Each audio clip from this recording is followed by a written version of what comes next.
Assalamualaikum warahmatullahi wabarakatuh. Salam sejahtera bagi kita semua. Om Swastiastu, Namo Buddhaya, salam kebajikan, Rahayu. Selamat pagi dan salam sejahtera bagi kita semua.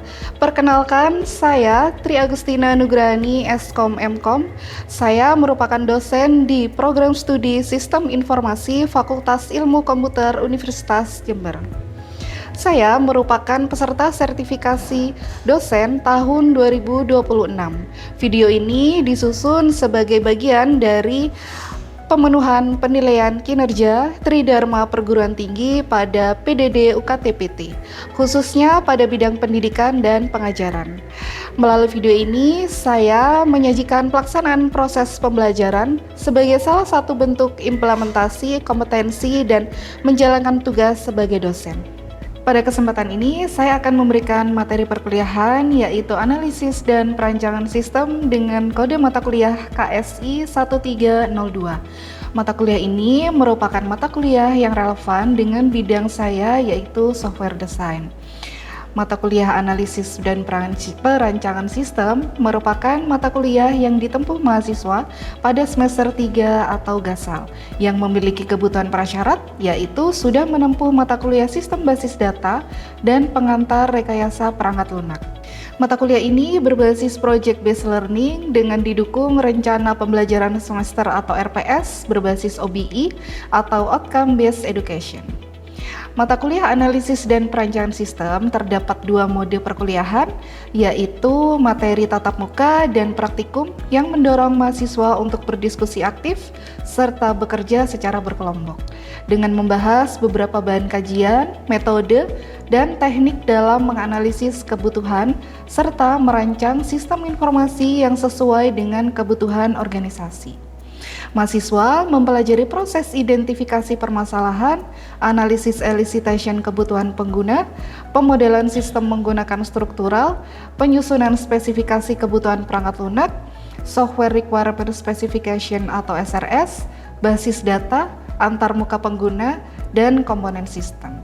Selain itu, mata kuliah ini juga memperkenalkan penerapan pendekatan SDLC dan metodologi pengembangan sistem untuk menghasilkan rancangan sistem yang terstruktur, terdokumentasi, dan siap diimplementasikan. Pada akhir perkuliahan, mahasiswa diharapkan mampu melakukan analisis kebutuhan dan menghasilkan dokumen perancangan sistem yang berkualitas sesuai dengan standar pengembangan perangkat lunak.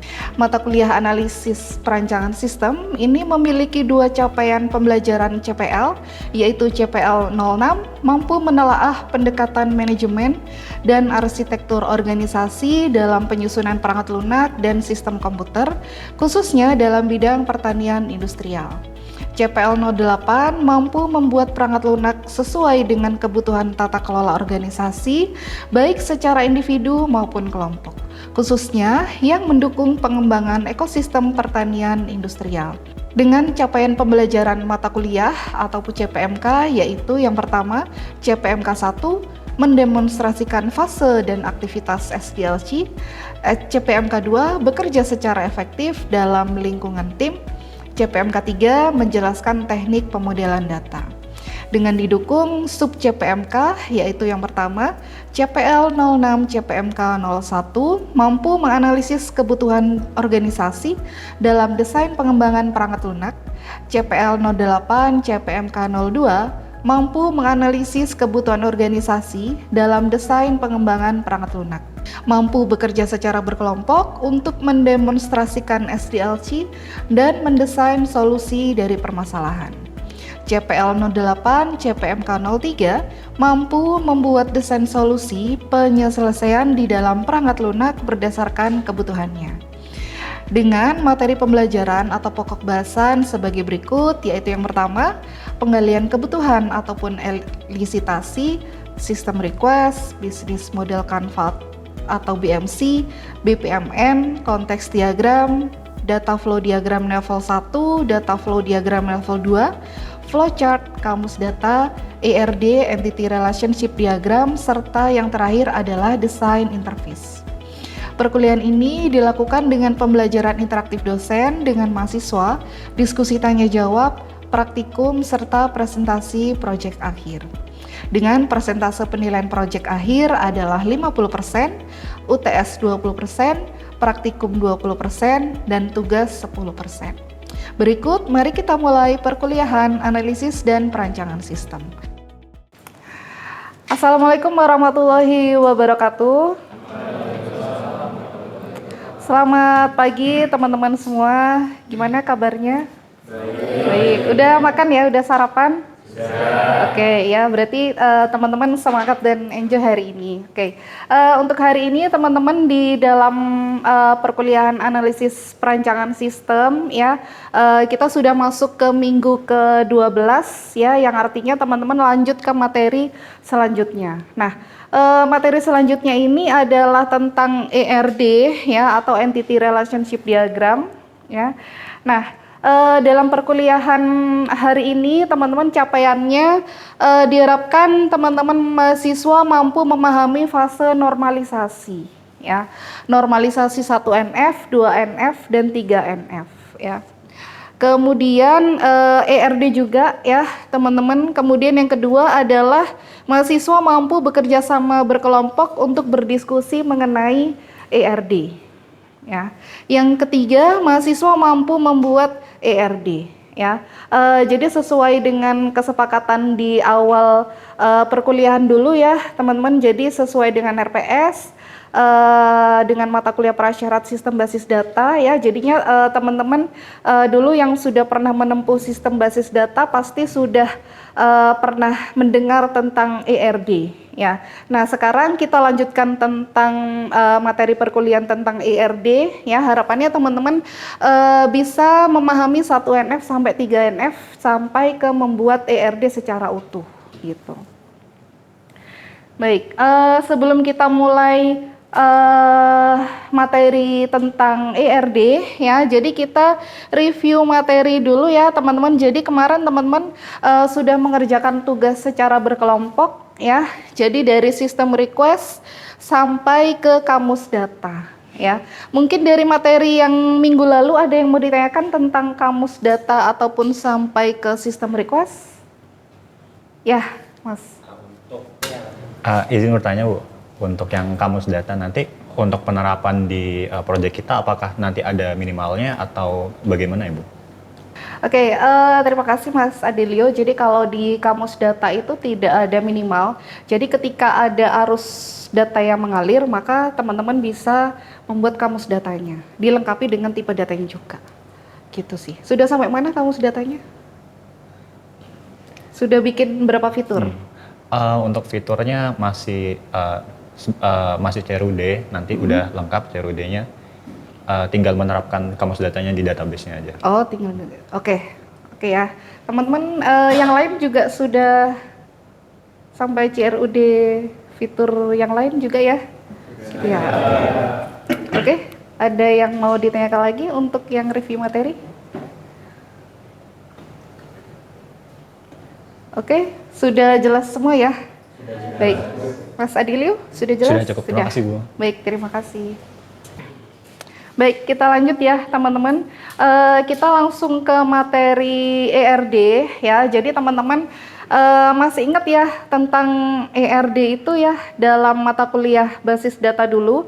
Jadi di sini ERD itu adalah untuk mendokumentasikan data perusahaan atau organisasi dengan mengidentifikasi jenis entitas, entity dan hubungannya ya.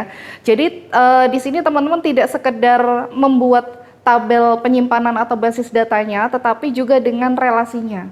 Karena ini nanti teman-teman akan sekaligus ketika nanti di semester berikutnya, teman-teman akan sekaligus membuat sistem informasinya juga. Jadi di sini teman-teman mendesain dan di semester berikutnya teman-teman akan membuat sekaligus dengan sistem informasinya. Ya, maka dari itu di sini ERD sangat penting ya teman-teman untuk kita desain ya. Nah, untuk ERD di sini ada 3 relasi ya teman-teman. Jadi ada one to many dan many to many. Ya, kalau one to one apa teman-teman? Satu data ke satu data. Oke, kalau one to many berarti satu ke banyak ya. Kalau many to many banyak ke banyak ya. Oke. Nah, ini untuk relasinya ya, teman-teman. Jadi kalau one to one di sini tandanya seperti ini ya, tidak ada crowfoot-nya. Tapi kalau yang di sisi many dia ada crowfoot-nya. Ya, seperti itu. Baik, nah untuk normalisasi ini sendiri teman-teman, jadi normalisasi ini ada 6 level ya, jadi dari 1 NF sampai ke 6 NF ya. Tapi di sini teman-teman cukup mengembangkan 1 sampai 3 NF saja ya, karena ini sudah dirasa cukup teman-teman ya. Kemudian proses normalisasi dilakukan pada tahap perancangan logical model sebelum tahap physical model ya. Oke, nah ini adalah satu kriteria dari 1NF ya, atau first normal form ya. Jadi kriteria entity yang memenuhi first normal form ya, tidak boleh ada atribut multi-value. Yang kedua, atribut multi-value adalah atribut yang bisa menyimpan beberapa data sejenis ya. Nah, sekarang kita lihat contohnya ya, teman-teman. Nah, kalau seperti ini teman-teman, jadi kalau kita lihat dari situ ya, kalau tadi kan tidak boleh mengandung atribut multi-value ya. Nah, berarti kalau dari situ ada sekolah ya, tabel entity sekolah ya, dengan ID sekolah, nama sekolah, alamat sekolah, dan kelas. Yang termasuk multi-value yang mana? Alamat ya. Nah, berarti di situ alamat kita bisa pecah jadi apa? Oke, kita bisa pecah jadi apa, teman-teman? Jadi apa? Nama jalan, kecamatan, prof. Oke. Sebenarnya kalau di sini, teman-teman ya, kalau alamat sekolah itu bukan termasuk dalam multi-value. Ya, kalau alamat sekolah itu dia itu lebih ke komposit atribut. Ya, masih ingat kan ya, komposit atribut. Nah, kalau dari multi value ini kita bisa lihat dari yang kelas, teman-teman. Ya, karena kelas ini sifatnya banyak. Ya, misal kelas 1, kelas 2, ya, ataupun kelas 31, 32, ya seperti itu. Jadi dia mengandung isinya banyak. Ya, teman-teman, makanya dia disebut dengan multi value atribut. Ya. Nah, sekarang kalau di situ ada tabel sekolah dengan atribut ID sekolah, nama sekolah, alamat sekolah sampai dengan kelas, maka bisa kita pecah dengan menjadi 2 tabel, teman-teman ya. Jadi solusinya itu kita jadikan 2 tabel yang saling berelasi. Ya. Jadi di situ ada tabel sekolah dan ada tabel kelas. Ya, kenapa kita pecah jadi 2 seperti itu? Karena kelas itu sebenarnya adalah atribut yang bisa kita jadikan entity atau tabel sendiri. Ya, karena dia sifatnya bisa berdiri sendiri, teman-teman. Ya, jadi di situ dia sekolah, ya, ada ID sekolah, ada nama, ada alamat ya. Nah, untuk kelas berarti kita pecah ya. Jadi kelas, ID kelas, nama kelas, kuota, dan di situ kalau misal kita relasikan, teman-teman ya, jadi kalau kita relasikan itu harus ada primary key dan foreign key ya. Karena di sini sudah ada primary key-nya, berarti kita tinggal nambah foreign key untuk menghubungkan antara tabel sekolah dengan tabel kelas ya. Makanya di sini ada ID sekolah. Oke ya. Untuk relasinya apa? One to many. Jadi one-nya dari sekolah, many-nya di kelas ya. Oke. Oke, teman-teman sampai di sini sudah paham? Oke. Kita lanjut ke 2NF ya, teman-teman. Nah, kalau 2NF ini baru yang komposit. Ya. Kalau yang tadi adalah multi value, kalau yang sekarang adalah komposit, teman-teman ya. Jadi 2NF atau second normal form ya. Kriterianya yang pertama adalah memenuhi 1NF, kemudian periksa komposit unique ID ya. Yang pertama, setiap atribut non-unique ID tergantung atau dependen pada semua komponen unique ID. Kemudian yang kedua, tidak boleh ada atribut non-unique ID dependen pada sebagian unique ID. Ya. Oke. Nah, ini ada contoh ya, teman-teman. Jadi di sini ada tabel siswa ya dengan primary key-nya ID siswa. Kemudian ada atribut nama siswa, alamat sampai ke nomor telepon ya. Kemudian kalau misal kita mau normalisasikan ke proses 2NF, berarti apa yang harus kita cari?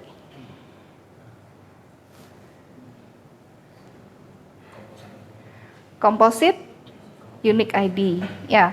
Nah, berarti kita harus cari komposit, teman-teman ya.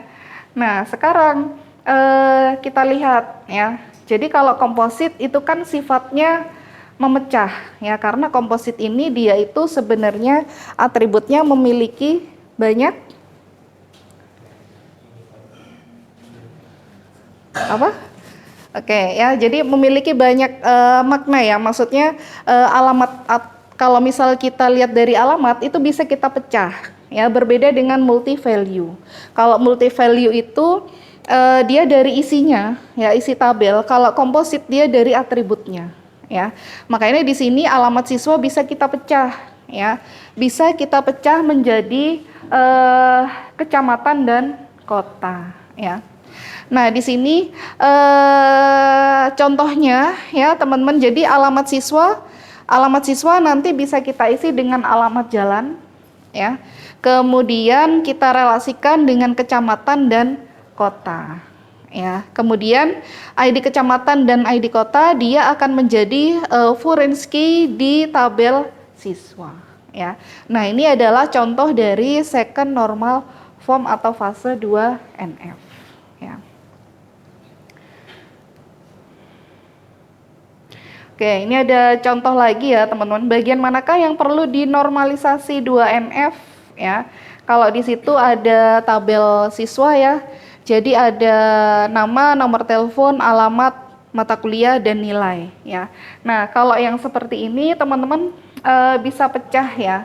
Jadi teman-teman bisa lihat dari nilai mata kuliah, bisa dilihat dari mata kuliah, dan bisa dilihat dari alamat. Alamat sudah kita kerjakan sebelumnya ya, seperti itu. Nah, kita lanjut ke 3NF ya, teman-teman. Jadi, untuk yang 3NF atau third normal form ya, jadi sudah memenuhi 2NF. Kalau yang pertama multi value, yang kedua komposit, nah yang ketiga tidak ada kolom non-unique ID yang tergantung ataupun dependen pada kolom non-unique ID yang lain. Ya. Kemudian kolom non-unique ID hanya dependen pada unique ID ya, artinya sudah tidak ada yang bergantung ya. Nah, contoh di sini teman-teman ya,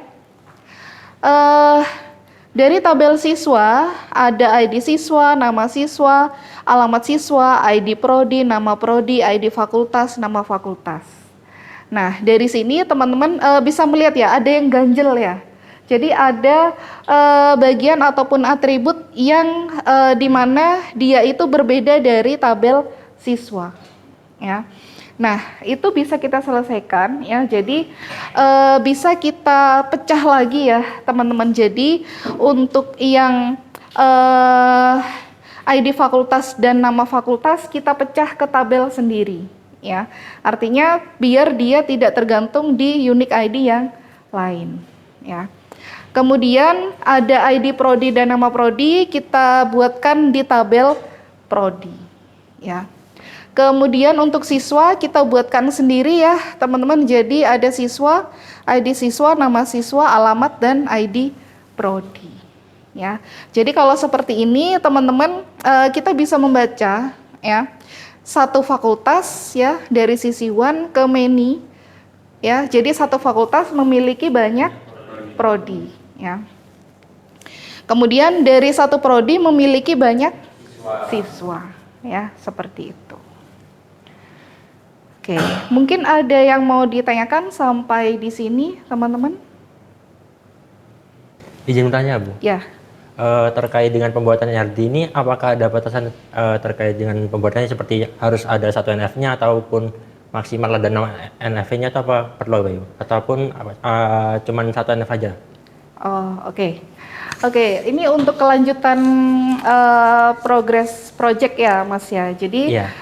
nanti teman-teman kelanjutan untuk progress project ya. Jadi dari normalisasi itu sampai ke ERD, teman-teman cukup membuat dari 1 NF, 2 NF, 3 NF. Karena proses normalisasi itu awalannya memang dari 1 NF, Mas. Kecuali nanti dari 1 NF, 2 NF mau ke 3 NF, tetapi di fase 2 NF sudah mencukupi dan tidak ada atribut unique ID yang bergantung dengan unique ID yang lain, tidak apa-apa berhenti sampai 2 NF gitu. Jadi tidak selalu sampai ke 3 NF. Tapi kalau memang masih ada yang perlu dilanjutkan sampai 3 NF, dilanjut gitu sampai akhirnya nanti dari normalisasi itu terbentuk tabel untuk dijadikan di dalam ERD gitu.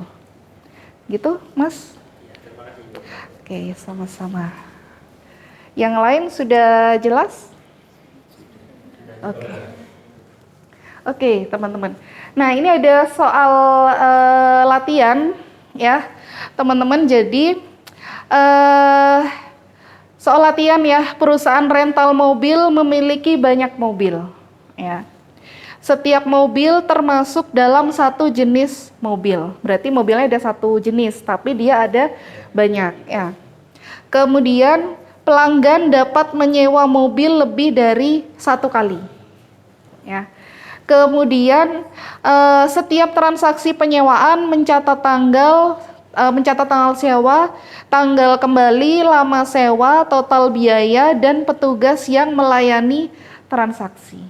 Ya, nah ini kalau misal kita lihat teman-teman, ini sudah bisa menjadi lebih dari 3 entity. Ya, nah sekarang kita bisa buat daftar entity, menentukan atribut, kemudian menentukan primary key dan foreign key. Kemudian menentukan hubungan antar entity ya, dari one to one ataukah one to many ya. Kemudian kita bisa menggambarkan ERD ya. Oke, mungkin dari sini teman-teman silahkan berdiskusi sebentar sekitar 5 sampai 10 menit. Nanti kita lanjutkan dengan kita mengerjakan bersama ya. Jadi kita bahas bersama ya. Baik, sudah 10 menit ya teman-teman, jadi coba kita kerjakan bersama ya.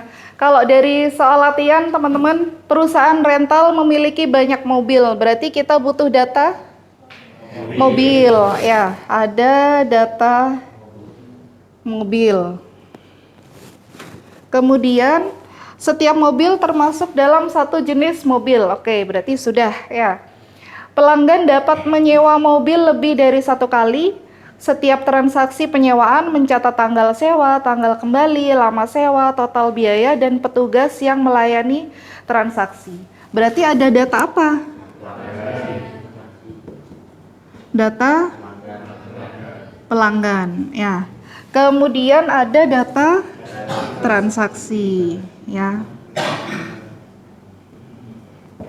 Kemudian ada data apa lagi teman-teman? Data, oke, data karyawan. Nah, dari sini teman-teman sudah bisa menentukan atribut ya. Kalau dari data mobil berarti ada ID mobil ya, ada nama mobilnya, tahun berapa, STNK-nya apa ya.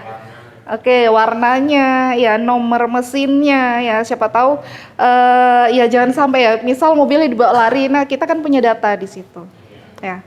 Kemudian ada data pelanggan, ya nomor KTP, foto SIM, ya seperti itu. sampai ke data transaksi, berarti teman-teman harus mencatat tanggal sewa, ya, kemudian biayanya berapa, ya, seperti itu. Kemudian data karyawan berarti data petugas, ya, seperti itu. Ada yang mau ditanyakan sampai di sini? Sudah jelas semua? Oke, ya. Kemudian teman-teman untuk tugas kelompok, ya. Jadi nanti tugas mingguannya teman-teman silahkan bekerja kelompok, ya, seperti biasanya, ya. Jadi tugas deadline-nya minggu depan silahkan mengumpulkan ERD yang sudah jadi, ya. Tetapi nanti kalau misal di tengah waktu pengerjaan ada yang mau diganti, silahkan. Tetapi konsekuensinya teman-teman harus mengganti dari awal, dari sistem request, ya, seperti itu, ya. Baik, mungkin itu saja ya teman-teman. Ada yang mau ditanyakan lagi mungkin untuk tugas ataupun materinya? Sudah jelas semua? Oke, baik, terima kasih teman-teman partisipasinya. Untuk hari ini kita ketemu minggu depan, ya, dengan materi desain interface, ya. Terima kasih teman-teman semua. Selamat pagi. Wassalamualaikum warahmatullahi wabarakatuh. Waalaikumsalam warahmatullahi wabarakatuh. Demikian video pembelajaran sebagai salah satu bentuk unjuk kinerja pelaksanaan Tridharma Perguruan Tinggi pada PDD UKT-PT. Saya berharap proses pembelajaran yang telah dilaksanakan telah berjalan sesuai sistematis dengan rencana pembelajaran semester atau RPS, sehingga mampu meningkatkan minat, pemahaman, serta keterlibatan mahasiswa dalam mempelajari mata kuliah analisis perancangan sistem. Terima kasih atas perhatian yang telah diberikan. Wassalamualaikum warahmatullahi wabarakatuh.